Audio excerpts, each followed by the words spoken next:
Students, कैसे हैं आप। हम इलेक्ट्रोकेमिस्ट्री में प्राइमरी और सेकेंडरी सेल को डिस्कस कर रहे थे। ठीक है, प्राइमरी सेल मैंने बताया आपको, सेकेंडरी सेल में लेड स्टोरेज बैटरी तक कराया था। उसके बाद निकल कैडमियम सेल, फ्यूल सेल और जो लास्ट टॉपिक है कोरोजन, वो आपका बचता है, तो हम उसको फिनिश करते हैं आज। तो लेट अस स्टार्ट निकल कैडमियम बैटरी। ठीक है, निकल cadmium battery.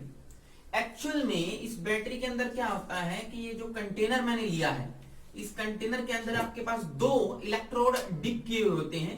One behaves like cathode और दूसरा किसका काम करता है, एनोड का। ठीक है, जो इसमें एनोड लिया जाता है it is made up of cadmium, और जो कैथोड आप लोगे इट इज ऑफ निकल ऑक्साइड लाइक दिस, NiO2 निकल ऑक्साइड का हम इस्तेमाल करते हैं, और जो ये एनोड है वो कैडमियम का लेते हैं। तो आपको पता है कि एनोड पे क्या होती है, ऑक्सीडेशन, और ये जो बीच में ये पार्ट बच गया पूरा का पूरा solution, this solution is of KOH, potassium hydroxide. तो पोटेशियम हाइड्रोक्साइड के सॉल्यूशन के अंदर दोनों कैथोड और इलेक्ट्रोड डिप हुए होते हैं, जो कि कैडमियम और निकल ऑक्साइड के बने। तो हम स्टार्ट करते हैं एनोड पे। तो देखो एनोड पे क्या होगा, एनोड पे ऑक्सीडेशन होता है, तो ये जो कैडमियम है वो इस सॉल्यूशन में से KOH में से OH माइनस आयन को कैप्चर करेगा लाइक दिस, और किस में कन्वर्ट हो जाएगा, कैडमियम हाइड्रोक्साइड में, and it will release 2 electron also, और यहां पर मैंने इसको 2 कर दिया। ठीक है, ये हो गई ऑक्सीडेशन। कैथोड पे क्या होता है, एट कैथोड, कैथोड पे आपको पता है रिडक्शन होती है, तो रिडक्शन के लिए कौन आएगा, NiO2 निकल oxide, and it will combined with the 2 electron and aqueous solution that is water। KOH का aqueous solution लिया है मैंने, तो water से combine करेगा and it will form nickel hydroxide NiOH twice plus OH minus। ठीक है, कितने OH minus बनाएगा, 2, और मैंने इसको बैलेंस कर दिया लाइक दिस, ऐसे।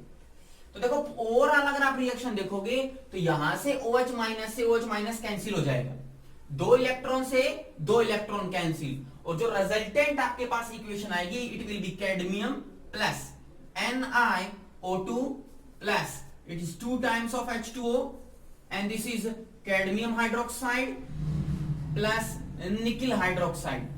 ये आपके पास बनते हैं। तो ये आपको याद रखना है इस सेल के अंदर कि कैडमियम का ऑक्सीडेशन होगा, 2 इलेक्ट्रॉन निकालेगा, कैडमियम हाइड्रोक्साइड बनेगा।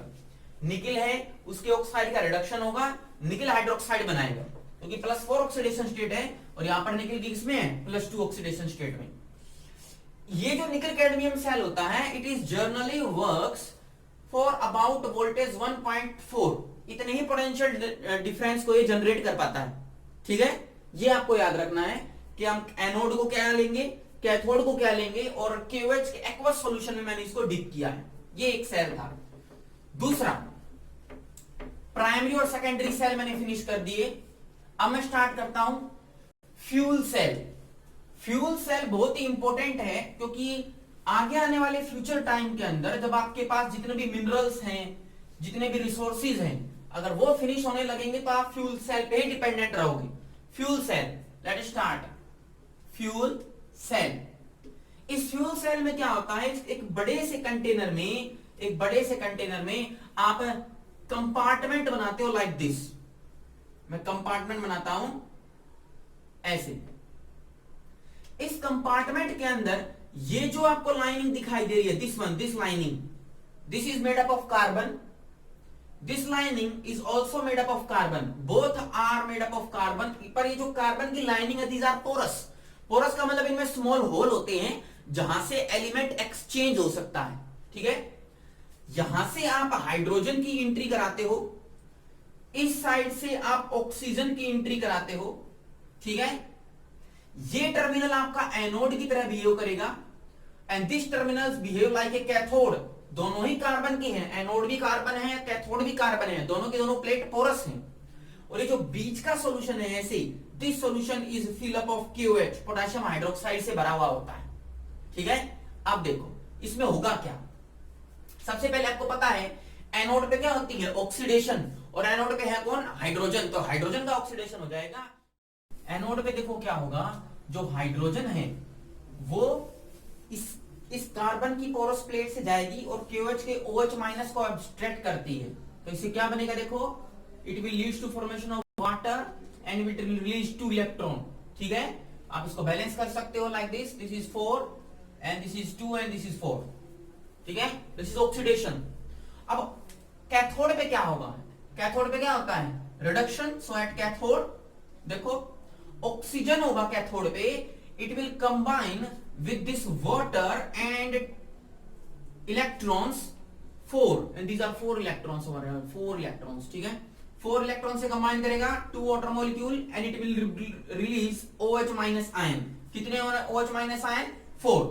ठीक है, अब इन दोनों रिएक्शन को आप ऐड करो, क्या होगा देखो, 2 से 2 वाटर मॉलिक्यूल कैंसिल, तो यहां पर 2H2O प्लस 4OH माइनस से 4OH माइनस कैंसिल, क्या इलेक्ट्रॉन, 4 इलेक्ट्रॉन से 4 इलेक्ट्रॉन कैंसिल, यहां पर क्या बना, this is 2H2O2 and it will lead to formation of 4H2O। तो देखो इन दोनों सेल का जो रिजल्टेंट आपके पास कॉम्बिनेशन आया है वो वाटर बना है, वाटर। तो बीच का जो चैम्बर है ना, इस पोर्शन में यहां पर आपके पास वाटर बनता है और वाटर धीरे धीरे ऊपर की तरफ सप्लाई हो जाता है और इस सेल से बाहर निकल आता है। तो देखो इस रिएक्शन में नुकसान कुछ भी नहीं है, आपके पास जो प्रोडक्ट बन रहा है वाटर, आप उसको इस्तेमाल कर रहे हो वेरियस एक्टिविटीज के लिए। सो इसीलिए इस फ्यूल सेल का इस्तेमाल हम रॉकेट लॉन्चर्स में या स्पेस शटल में करते हैं, क्योंकि देखो इस पूरी की पूरी रिएक्शन में लार्ज अमाउंट ऑफ एनर्जी निकलती है, heat, large amount of heat निकलती है, एनर्जी निकलती है, और उस एनर्जी को हम वेरियस एक्टिविटी में इस्तेमाल कर लेते हैं, इलेक्ट्रिसिटी भी जनरेट कर सकते हैं। सेकेंड थिंग, जो इससे प्रोडक्ट बना है वो वाटर बनेगा और वाटर को भी हम स्पेस शटल में एक्टिविटी के रूप में वेरियस एक्टिविटीज में इस्तेमाल कर सकते हैं। जो फर्स्ट स्पेस शटल में जिसमें इस फ्यूल सेल को इस्तेमाल किया गया था, दैट वाज अपोलो। अपोलो के मिशन में इस फ्यूल सेल का इस्तेमाल किया गया था, पर इसमें थोड़ी सी प्रॉब्लम है। ठीक है, एडवांटेज तो है, बहुत ज्यादा एफिशिएंसी है इसकी, अबाउट 95% एफिशिएंसी है। एफिशिएंसी कैलकुलेट करने का मैंने आपको फॉर्मूला बताया था, delta G upon delta H ऐसे, और ये जो एफिशिएंसी बनेगी 95% दिखा रहा है, हाई एफिशिएंट है। पर नुकसान क्या है कि ये जो हाइड्रोजन है, अगर इस कंटेनर में से कहीं या सेल में से लीक कर गई, it will lead A various severe blast, reaction में ब्लास्ट होने का खतरा है। ठीक है, और इसको कंट्रोल करना भी बहुत मुश्किल है, हाईली एक्सपेंसिव है, इसके लिए हम इस सेल का इस्तेमाल नॉर्मल लाइफ में नहीं करते हैं। हाँ, अगर प्रोटेक्टिव इंस्ट्रूमेंट्स हमारे पास हैं तब हम इस सेल का इजीली इस्तेमाल कर सकते हैं। ठीक है, तो ये आपको याद रखना है, दैट इज फ्यूल सेल। तो आपके जितने भी सेल थे, primary cell, secondary cell, fuel cell, वो मैंने आपको फिनिश कराए हैं। नेक्स्ट हम स्टार्ट करते हैं इंटरेस्टिंग टॉपिक और लास्ट टॉपिक इस यूनिट का, दैट इज कोरोजन। कोरोजन क्या है, जंग लगना। कोरोजन क्या है, slowly eating up of a metal. अगर कोई भी आपके पास मेटल लाइक आयरन है, एल्यूमिनियम है, कॉपर है, जिंक है, अगर ये धीरे धीरे इनका ऑक्सीडेशन हो जाए, ये ईटन अप हो जाए by the atmosphere, moisture, oxygen, this process is known as corrosion. लेकिन अगर वही कोरोजन अगर आयरन का होता है, this corrosion is known as, क्या बोलेंगे, रस्टिंग ऑफ आयरन। कोरोजन किसी का भी हो सकता है, आयरन का हो जाए, एल्यूमिनियम का हो जाए, आप करो जैसे आपके पास मैग्नीशियम है, जिंक है, इन सब का अगर हम बात करें कोरोजन हो सकता है, Zn, जिंक। लेकिन अगर आयरन का कोरोजन हो रहा है, दैट इज नोन एज, उसको क्या बोलेंगे हम, रस्टिंग ऑफ आयरन। ठीक है, अब देखो ये रस्टिंग ऑफ आयरन प्रोसेस होती कैसे। सबसे पहले एटमॉस्फेयर के अंदर जो H2O है, water molecule, it will combine with the CO2, carbon dioxide, and it will form H2CO3, carbonic acid बनाता है। ये फर्स्ट रिएक्शन है। सेकेंड टाइम में क्या होगा, ये जो आपके पास कार्बोनिक एसिड बना है H2CO3, it will break H2CO3, it will break into H plus ion and CO3 2 minus ion, इसमें ब्रेकअप कर जाएगा। सबसे पहले क्या हुआ, एटमॉस्फेयर में वाटर के मॉलिक्यूल्स हैं, कार्बन डाइऑक्साइड गैस से कंबाइन करके कार्बोनिक एसिड बनाया, ये कार्बोनिक एसिड ब्रेक हो गया 2H प्लस में और CO3 2 माइनस में। ये जो 2H प्लस बना है, ये मेरे लिए काम की चीज है। देखो आयरन क्या करता है, आयरन जो होता है वो इसी H प्लस को गेन करेगा और जो एटमॉस्फेयर में ऑक्सीजन है उसको कैप्चर करेगा and it will convert into iron 2+ like this.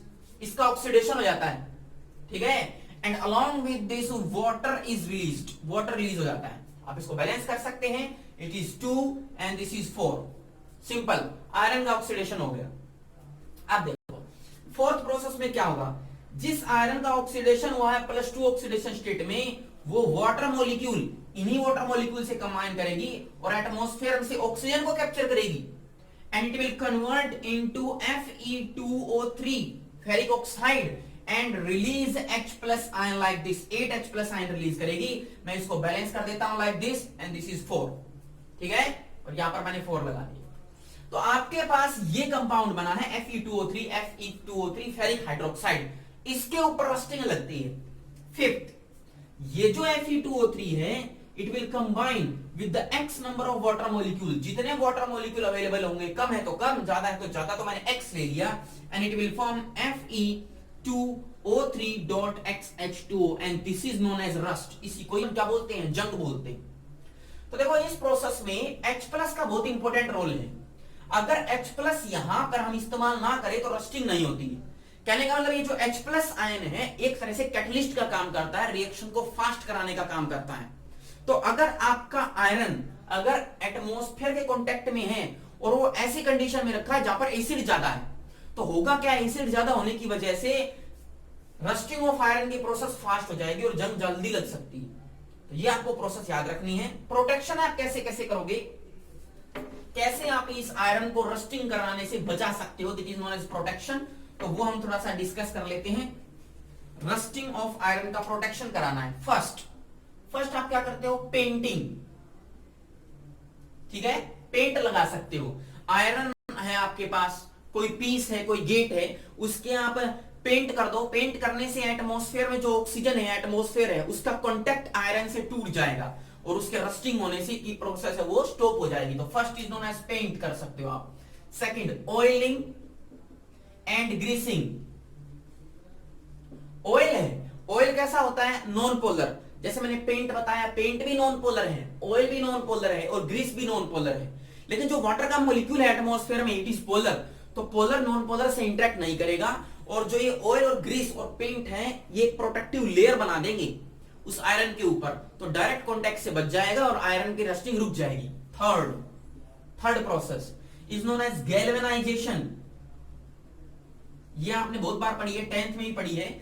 जैसे सपोज करो आपके पास ये आयरन का पीस है, इस आयरन के पीस के ऊपर मैं ऊपर से किसी दूसरे एक्टिव मेटल की कोटिंग लगा दूं। जैसे मैंने जिंक की लगा दी लाइक दिस, ठीक है, जिंक की कोटिंग लगा दी मैंने, मैग्नीशियम की लगा दी। तो ये एक्टिव मेटल क्या करते हैं, जिंक या मैग्नीशियम, इस आयरन का ऑक्सीडेशन होने से बचा लेते हैं। क्यों, क्योंकि जब वाटर का मॉलिक्यूल आएगा या ऑक्सीजन का आएगा तो पहले वो इनका ऑक्सीडेशन कराएगा। जैसे जिंक है, उसका ऑक्सीडेशन हो जाए तो कार्बन डाइऑक्साइड की प्रेजेंस में वो जिंक कार्बोनेट में कन्वर्ट हो सकता है, जिंक हाइड्रोक्साइड में कन्वर्ट हो सकता है। सो इनकी जिंक की ऑक्सीडेशन हो जाएगी और ये जो आयरन है ये बच जाएगा। सो इस प्रोसेस को गैल्वेनाइजेशन बोलते हैं। किसी भी आयरन के पीस के ऊपर हम दूसरे एक्टिव मेटल की कोटिंग लगा देते हैं, ठीक है। और लास्ट और फोर्थ जो प्रोसेस है that is known as electrical protecting, हम बोलते हैं उसको इलेक्ट्रिकल प्रोटेक्टिंग। उसमें क्या करते हैं, जैसे ये आयरन का जो मैंने पीस लिया है, आयरन पीस, इसको हम प्रोटेक्शन करेंगे। ये आयरन का मैंने पीस लिया है, तो जब मेरे को पता है जब इसका ऑक्सीडेशन होगा तो ये Fe2+ में कन्वर्ट होगा। आयरन 2 इलेक्ट्रॉन लॉस करेगा, 2 इलेक्ट्रॉन लॉस करेगा तो it will convert into what, Fe2+, ठीक है। अब मैं क्या करूंगा कि इसके अंदर एक वायर से मैग्नीशियम के पीस को कनेक्ट कर देता हूं। मैग्नीशियम का मैंने पीस लिया, उसको वायर से कनेक्ट कर दिया। अब जो ही आयरन अपने 2 इलेक्ट्रॉन लॉस करेगा, what will happen, this magnesium will supply 2 electron, 2 electron को इस आयरन की तरफ सप्लाई कर देगा। तो जो Fe2+ बना था वो फिर से 2 इलेक्ट्रॉन गेन करेगा और फिर में कन्वर्ट हो जाएगा आयरन में। और मैग्नीशियम का क्या हो गया अब ऑक्सीडेशन, मैग्नीशियम किसमें कन्वर्ट हो जाएगा, Mg2+ में। तो देखो इसने एक तरह से सैक्रिफाइस किया है, इलेक्ट्रिकल मेथड है ये। आयरन को बचाने के लिए मैग्नीशियम ने अपने 2 इलेक्ट्रॉन सप्लाई कर दिए, तो आयरन की बजाय किसका ऑक्सीडेशन हो गया, मैग्नीशियम का। सो एक तरह से सैक्रिफाइजल मेथड है, सैक्रिफाइस हो गया है। तो आपको ये सारे के सारे मेथड याद रखने हैं। तो ये आपका कंप्लीट चैप्टर फिनिश हो गया है, जिसको मैंने आपको डिस्कस कराया, इलेक्ट्रोकेमिस्ट्री। नेक्स्ट टाइम हम दूसरा चैप्टर आपके सामने लेकर के आएंगे, तब तक आप इसका रिवीजन कीजिए। Thank you.